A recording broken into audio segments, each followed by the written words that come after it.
Hey guys, and today we'll be going over a list for Direful dolls post Festival Booster 2024. So the deck has changed a little bit since set 1, and yeah, we'll just jump right into it. So for the ride line, if you don't know what it does, double check my very first video on Direful dolls, which was at the Construction Cup. I go a little bit more in depth with dolls there. But yeah, so that is the ride line. Going into our grade 3, so still have the 1 Evergreen, 3 Androids, and the full Liberata. Kind of the same as usual, Liberata is a really good piece for recycling our dolls. We want to make sure we also have free copies of the Android and the main deck so we can, get other center rides off, and then Evergreen as well to kind of have a big shield when we need it. So that is the grade 3s. Into the grade 2s, we've got the 2 copies of Shelby, 1 Griselda, 4 Providenza. So we've had to cut the Griselda down because there are a couple other cards we're now running in the deck in our grade 1 slots. But I still want to keep her at 2 overall, because she does again help on non-booster around turns, giving the Vanguard power. So on its triple drive it's still threatening. But the new addition is the Shelby. So what Shelby does is when its unit attacks a grade 3 or greater unit, you can put a card with Direful doll on this card when you drop into the soul, and this unit gets plus 5,000 power until the end of the battle for each grade of the card put in the soul for the cost. And then at the end of the battle, run this unit. And its other skills in its attack hits a grade 3 or greater Vanguard, you choose when opponent's really doesn't retire it. So retire it's very handy when it does proc off. It can help us snipe off certain cards. But the reason why we have Shelby here at 2 is, again, it's another kind of like piece that can help us recycle our dolls, but it also becomes a big booster. But the reason why I don't run it at 4 is because it's quite slow. Again, for its ability to activate, it needs for the opponent to be on grade 3 or have a grade 3 unit we can attack at, which we won't always have. So I can't see myself running more than 2 of Shelby. She's a good card, she can make definitely better magic numbers for grade 1s compared to Liberata. But yeah, that's the main reason why I have it at 2. Providenza is self-explanatory again as well, it's a multi-attacker, so yeah. Again, you can look at my very first video for Direful dolls if you want a more thorough explanation. So next we have 4 Pelagia, 1 Amethyst, 3 Bifrons, 4 of our Sentinels, 1 of the Exactitude, 3 Sparta, and 4 Clockwise. So we'll just quickly go over these cards. So again, this is a really good way of recycling our dolls. It's a fat shield in our bind zone, but overall really great card. We only have the Amethyst at 1 because it was a little bit tricky to fit everything in, but also because we kind of cut down our dolls a little bit, especially our Griselda. We kind of want to wait until we have the grade 0 and an Android and drop to remove from game. That's been our run line, just so we still have the Griselda and Serenella still circulating in our deck. So general on Amethyst, 4 Sparta, pretty self-explanatory too. When we get the dolls sold with Griselda or this card, which we'll go over soon, it helps it become a big beat stick, but also have an extra fat shield in our bind that we can also use. We run the PGs on a die, so throwing on the PGs. Okay, but for the other green ones, so we'll go over the Clockwise first. So the Clockwise is now been my choice of cycler, essentially, to use in the deck, because of a couple of main things. So the first thing is that if we're going second, it helps us generate soul, and it also gets plus 2k, which means this card can be used as a standalone attacker on both turn 1 and 2, but it also serves as a really great booster for regards going forward after that.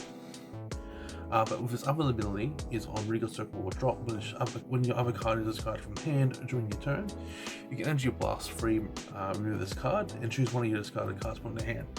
So the fact that its effect activates on Regal Circle, that means that we can call these in the early game, push with them, and then after that we can remove them. So it's kind of like when we use its skill, we don't technically neg from that call because itself removes itself for a card that we've discarded. So it's kind of broke even, but we've been able to get some early game pressure.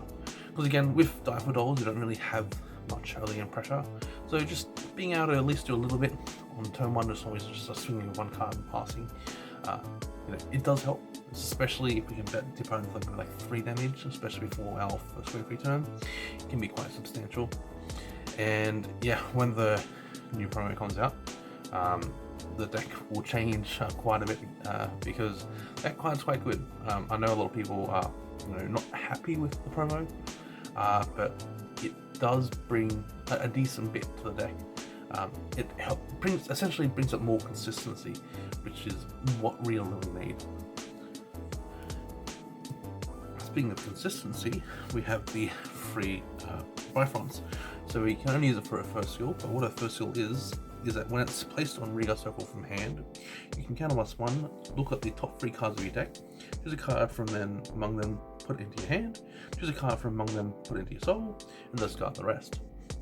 The reason why we run this card for free is, first of all, with the top 3, it can essentially help us search for pieces that we may be missing. So there have been games where I've been missing a card and I've used Bifrons and I found it, or sometimes we may just need a bit more like a better hand, or maybe we just need more stuff in Soul because we don't have enough dolls in Soul. And then also because it puts stuff in Drop, it can also help our Liberata or our Pelagias and our Shelbies. So essentially, regardless of where we put those free cards, we have access to all of it, which is great. Again, this is also a card you can just call an early game behind your Vanguard. You can use this ability, just try and unbrick your hand if it happens, or make your hand a little bit better. And then you have just a solid, even just an 18k swing to off with. But the Bifrons definitely brings a lot to the deck. As I said, adds a bit more consistency, especially when missing things. But it definitely does a lot for a counterblaster 1. Most of the time, I will use this over Providenza Liberata in majority of the time, because again, she's a good booster, but just being able to top 3 and then deciding what you want to do with all those free cards is definitely substantial, especially in a deck like this when we have, again, access to our hand, soul, and drop. So that's why I run the Bifrons at free. Now lastly, for our triggers, so we've got the 1 OT, 3 draws, 4 heals, and 8 crits. Now I was initially at one stage running the fronts over the draws, but then I've come to realize that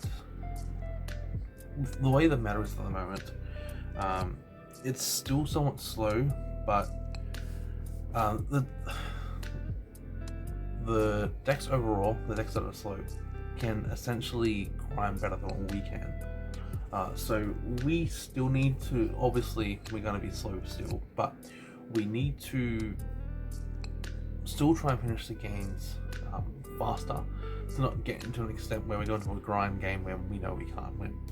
So using draws, for example, to help find pieces, especially if we're a couple pieces short, it's definitely helpful. But also getting extra draws really nice too, because again, it makes our hand a little bit healthier too. And yeah, that's why we run the draws. For reason why we run the Valor OT instead of the Darkseid OT again is because we're trying to push for more attacks when we can, especially at the Valor. 5 attacks is still really good, but again, overall, we will most of the time do 4 attacks, because especially going first, and if we do use a clockwise, for example, we only have access to 3 energy in total. But yeah, just still hitting a Valnort in this deck is definitely very substantial, especially since we have a Android with triple drive, potentially getting a crit and putting on a Regard that can restand. So yeah, that's essentially why we run the Valnort. And then, you know, we've got the Direful Doll triggers, so the crits and the heals, and then the last crits. And yeah, that's about it. So if you guys have any questions, feel free to leave in the comments down below. Once the promo comes out, I will have a list of that and I'll do a profile on that, because I feel like that card definitely helps bring some consistency to the deck, but I also think it also changes the deck more than I think I originally expected. So yeah, thank you guys for watching. See ya.